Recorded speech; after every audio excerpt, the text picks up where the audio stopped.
ఇప్పుడే చూశా, మా వాళ్ళు చెప్పారు ఇప్పుడు ఒక మాట.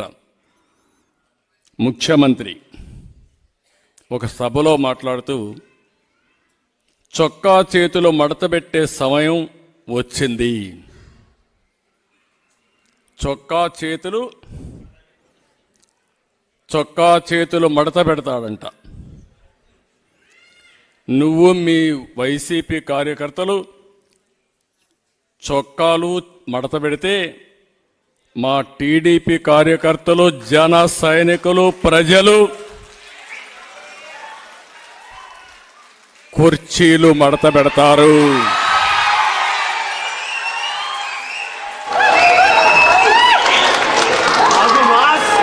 మళ్ళీ చెబుతున్నా,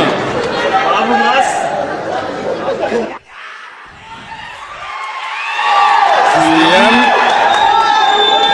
ఈరోజు సభలో మాట్లాడుతూ చొక్కా చేతులు మడత పెట్టే సమయం వచ్చింది.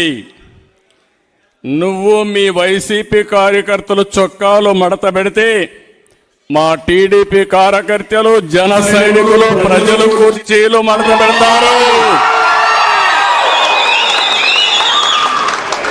అందరూ కుర్చీలు మడత పెడితే ఏమవుతుందో తెలుసా? జగన్ రెడ్డి నీ కుర్చీ లేకుండా పోతుంది.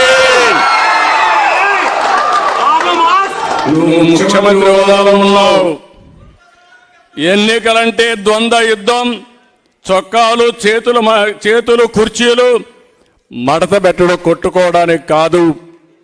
ఆ విషయం గుర్తుపెట్టుకొని ప్రవర్తిస్తే మేము కూడా గౌరవంగా ఉంటాం. కబద్దార్, జాగ్రత్తగా ఉండమని మరొక్కసారి సభ ద్వారా హెచ్చరిస్తున్నా. అదే పని మరోసారి చేయడానికి చొక్కాలు మడత వేయడానికి సిద్ధంగా ఉన్నారా?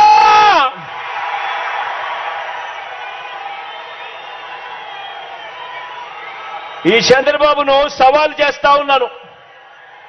14 ఏళ్ళు సీఎంగా ఉన్న మీ పేరు చెబితే ఇదే పెద్ద మనిషిని చంద్రబాబు నాయుడు కానీ ఇక్కడి నుంచి సవాలు విసురుతా ఉన్నా. 14 సంవత్సరాలు ముఖ్యమంత్రిగా పరిపాలన చేశారు. 14 ఏళ్ళు సీఎంగా ఉన్న మీ పేరు చెబితే గుర్తుకొచ్చేది వెన్నుపోట్లు,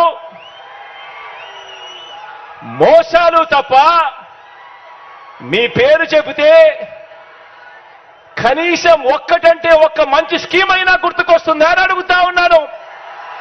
కనీసం మీరు చేసిన ఒక్కటంటే ఒక్క మంచి అయినా గుర్తుకొస్తుందా అని అడుగుతా ఉన్నాను. 2 చేతులు పైకెత్తి ఇలా ఇలా ఇలా ఇలా ఇలా ఇలా ఇలా ఇలా ఇలా ఇలా ఇలా. జగన్మోహన్ రెడ్డి గారు 5 సంవత్సరాలు, వారి మాటల్లో చూడండి ఎలాగున్నాయంటే, జగన్మోహన్ రెడ్డి గారు అంటారు, రే కాలర్లు ఎక్కట్టి టీవీలేసి తన్నడానికి సిద్ధపడండి అనగానే ఫోటోగ్రాఫర్ మీద దాడి. అంటే మీరు గూండాయిజంని, రౌడీయిజంని ప్రమోట్ చేస్తున్నారా? ఇలాంటి చిన్న పిల్లలకి ఏమర్థం అవుద్ది ఇలాంటిది? పోనీ చంద్రబాబు నాయుడు గారైనా ముసలాడైనా ఊరుకుంటున్నాడా? ఆయన మా జన సైనికులు, ఈయనకేం సైనికులు లేరు కదా. పవన్ కళ్యాణ్ ఫ్యాన్స్ అందరూ ఓట్లు వేసేవాడు ఎవడో కాదు. తుప్పమని ఎక్కడో వెయ్యికొకడో ఎక్కడో అంటుంటాడు, జై జనసేన అంటుంటాడు. అసలు నిజంగా ఆయనకు ఓట్లుంటే ఆయన ఎందుకు బీజేపీతో టీడీపీతో పొత్తులు పెట్టుకుంటాడు? 5 పార్టీలు కలిస్తే 5-6% వచ్చాయి 2019లో. చూడు ఆయన ఏమంటాడంటే, చూడండి చంద్రబాబు నాయుడు ఏమన్నారు విన్నారా? నిన్న కాక మొన్న రోజు ఏమంటున్నాడు ఆయన? కుర్చీలు మడత పెడతాడట. అలాంటి మాట్లాడొచ్చు ఆ పెద్ద మనిషి. ఆయన్నే మడత పెడతారు ప్రజలు. మొన్నటి వరకు 52 రోజులు జైల్లో ఉన్నాడు ఆయన. కుర్చీలు మడత పెట్టమని అందరికీ చెప్తున్నాడు. ఆ పనికిమాలిన పాటలు వీళ్ళు పాడుతున్నారు, పాడిస్తున్నారు. ప్రపంచ శాంతి దూతనైన నేను మీ సమస్యలన్నీ పరిష్కరిస్తా. ఒకటి, మీ రుణం, ఇంటికి 5 కోట్ల రుణం ఉంది, నేను తీర్చుతా. 5 కోట్ల ఆదాయం 5 సంవత్సరాల్లో ఇస్తా. ఉచిత విద్య, ఉచిత వైద్యం ఇస్తా. నేనైతే లక్షల కోట్లు తెచ్చాను, తేగలను. వీళ్ళైతే లక్షల కోట్లు దోచుకున్నారు. ఉన్న మీ కిడ్నీలు కూడా అమ్మేస్తారు అవకాశం ఇస్తే హాస్పిటల్కి తీసుకెళ్ళి. కనుక దొంగల్ని నమ్మకండి, మోసగాళ్ళని నమ్మకండి, అంబేద్కర్ ఆశయాలు నెరవేర్చే కేఏపాల్ని నమ్మండి. రండి కలిసి పనిచేద్దాం.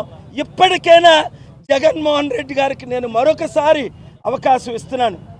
అనేక విషయాల్లో మీకు నేను మద్దతు ఇచ్చాను. రండి ఒక్కసారి కలుద్దాం, ఒక్కసారి మాట్లాడదాం. మంచి మనసుతో 16 మంది ముఖ్యమంత్రులు కలిసినట్టు, 9 మంది ప్రధానులు కలిసినట్టు నన్ను కలవండి, కలిసి పనిచేద్దాం. నేను ఎటువైపు ఉంటే అటువైపే 175 ఎమ్మెల్యేలు గెలుస్తారు, 25 ఎంపీలు గెలుస్తారు. నాతో కలిసి పోరాడితే మీకు విజయం, డబ్బులు వస్తాయి, అభివృద్ధి జరుగుతుంది. అది టీడీపీ చర్చతో నాతో వచ్చి నాతో కలుస్తారా, లేదా వైఎస్ఆర్సీపీ కలుస్తారా, లేదా మనం ఒంటరిగా వెళ్దామా? ప్రజలే నిర్ణయిస్తారు. ఇప్పుడు ఆపరేషన్ లేకుండానే మోకాళ్లకు ప్లాస్మా ట్రీట్మెంట్. మీ ఆర్థోపెటిక్ సమస్యలన్నిటికీ రోబోటిక్ టెక్నాలజీ ద్వారా తక్కువ ఖర్చుతో శాశ్వత పరిష్కారం. Free consultation. ప్రతి ట్రీట్మెంట్ పై 20% డిస్కౌంట్. ఈ ఆఫర్ కొద్ది రోజులు మాత్రమే. త్వరపడండి. V9 hospitals 9281465842.